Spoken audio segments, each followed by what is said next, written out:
Next up, we have NextGen Stablecoins and the Omnichain future. And we have Matthew Commons, president of the Verified USD Foundation. Thank you. All right, thank you.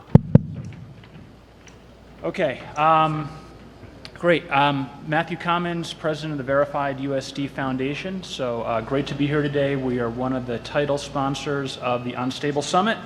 And it's great to be here with all of you. You know, EthDenver is really about bringing together all the leaders in the Web3 space, and this group here really about the future of money. So we had some good panels already earlier today, and many thanks to Parvina, Nick, and Zach for putting together a great event. So we'll be talking today about this idea of a next-gen stablecoin and the Omnichain future. So before kind of getting into the next generation, I want to first start by just where we are today. And when we look at this today, we're in an ecosystem where the stablecoin landscape is dominated by two issuers, Tether and Circle, on two chains, Ethereum and Tron today. You know, these are two issues that were, had a lot of innovation, first mover advantage, and really have stayed in place primarily due to the economies of scale and the network effects.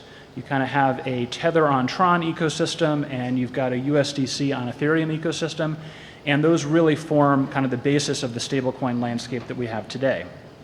And there has been innovation. They've grown to additional chains and have actually stood up to a pretty challenging regulatory climate over the past few years. But when we look at this, I think we need to ask ourselves, is this really the right foundation for the future of Web3? Or could we do better by looking at enabling innovation across even more chains, more communities, and ultimately by sharing the yield of the underlying collateral in a much more equitable way with many more minting partners than we have in just this duopoly. So that's what we're doing at the Verified USD Foundation, together with our partners, Layer Zero, who's our technical partner, and Matrixport, who's our operational partner.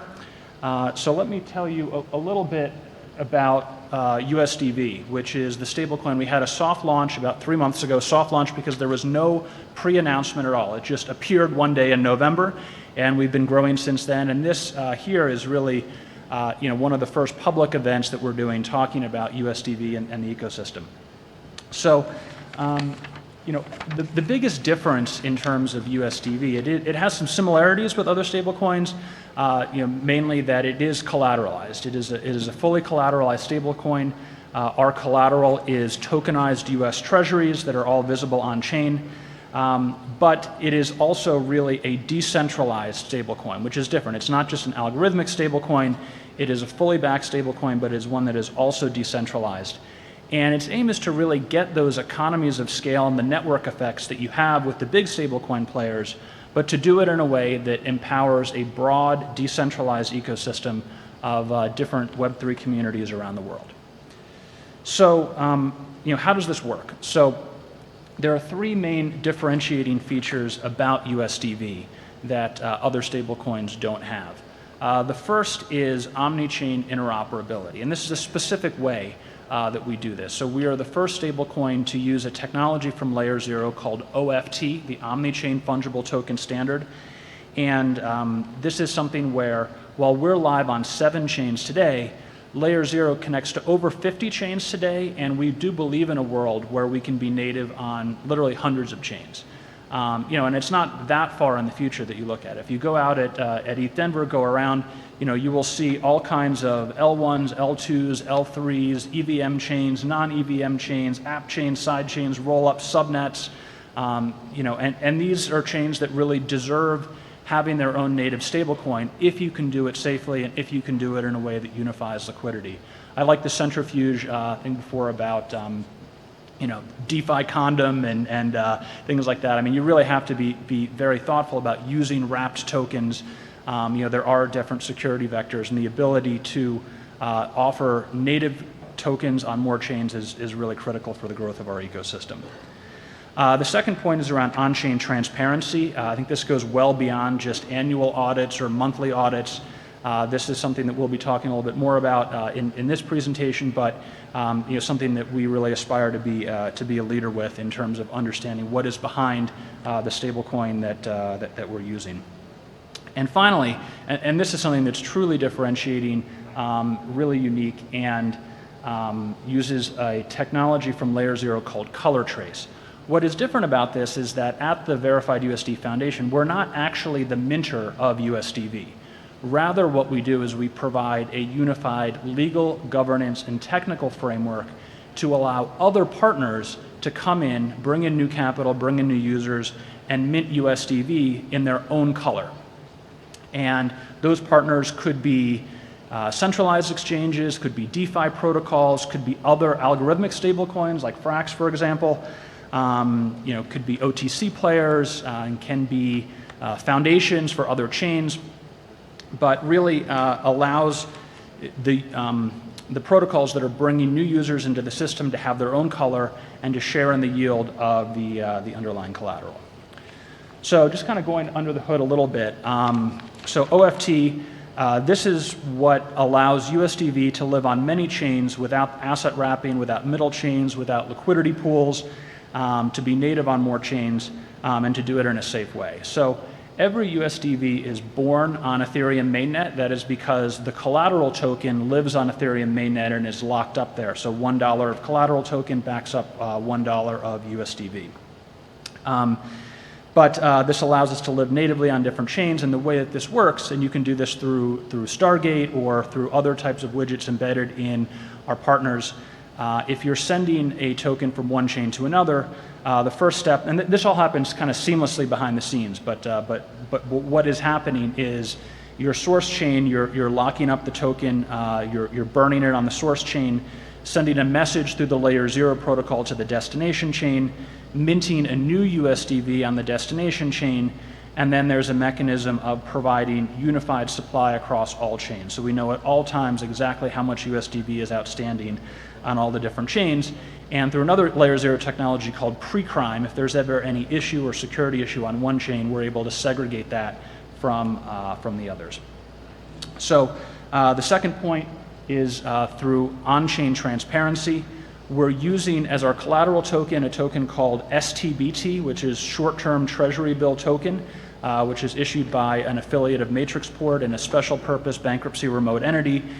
We do anticipate having other chains as well, other collateral tokens as well, provided that they're using the appropriate high-quality collateral.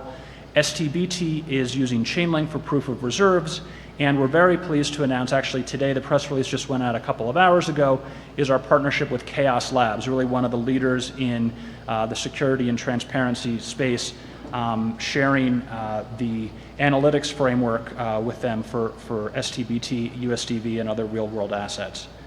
Let me see if I can do this here. No, I was going to jump to the Dune, but that's okay.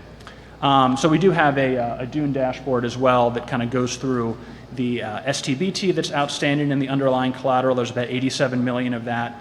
Of that 87 million of the underlying collateral token, about 28 million of it is locked up and issuing USDV today across our 7 chains. The biggest chain, it's all born on Ethereum, but on the other 7 that we have as well.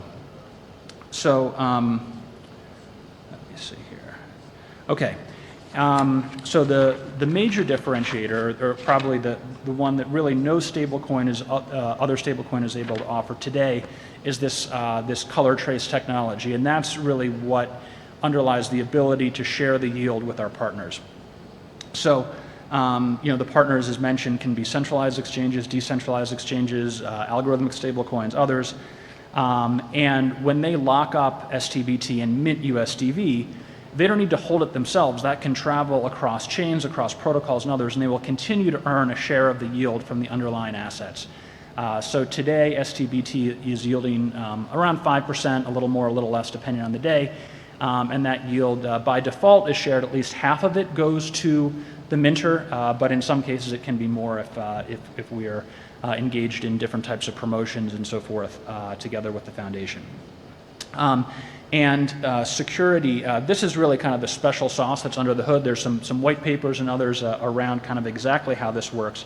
but the ability to have a completely fungible token, but one that you can also track the colors of who minted what is really critical. And to do this in a deterministic way that is able to track how the yield can be shared is something that is really different and really enables what we view is as kind of the decentralized future of stablecoins here. So our ecosystem, this is one where I would love to have more time to be able to go through this. We've got great partners across the 7 chains that we're live on today. A lot of the DeFi and AMM players that you see here are at EthDenver, so looking forward to diving in with each of those. I mean, there could be stories and case studies and so forth really on all of these. But what I think I'd like to do today is kind of share one particular case study, which I think is representative of what USDV can enable. And that is with a chain that some of you may not know about. It's a chain called Viction, which is an EVM-compatible chain that is focused on the Southeast Asian market. So Southeast Asia is a very, very attractive market for DeFi and Web3, Vietnam in particular. Vietnam, about 100 million people, very young and dynamic, tech-savvy society, but also one that is underbanked. So there is really large and growing penetration of crypto assets there. But also, it's a difficult market. It requires a lot of local knowledge. And USDV has been able to partner with Coin98, with Viction, with other players in that area, and really offer a native on-chain stablecoin where Circle and Tether are not offering today. So we're able to give that, value, enable them to tap into cross-chain liquidity, and really enable some phenomenal people and phenomenal opportunities. So these are the types of things that as we go forward, again, we're only 3 months old today and just had a soft launch. These are the types of opportunities that USDV will be enabling in the future. I mean, we want to have 100 different Victions, throughout the world. It could be different chains, it could be different app chains, it could be different communities. We're all about partnerships. We're all about enabling others to market and grow and share in the benefits here.